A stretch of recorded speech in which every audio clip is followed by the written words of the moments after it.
હવે મોહણીએ જવું પણ તારો ના થવું, અલી મોહણમાં જવું પણ તારો ના થવું.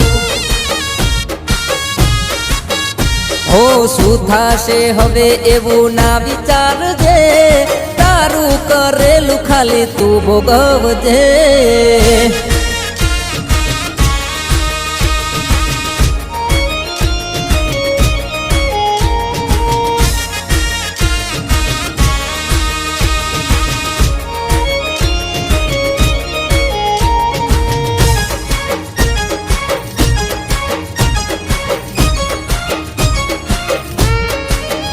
હો પ્રેમીનો ઉપયોગ થાય છે પ્રેમમાં, પ્રેમી બિચારો રહી જાય વેમમાં.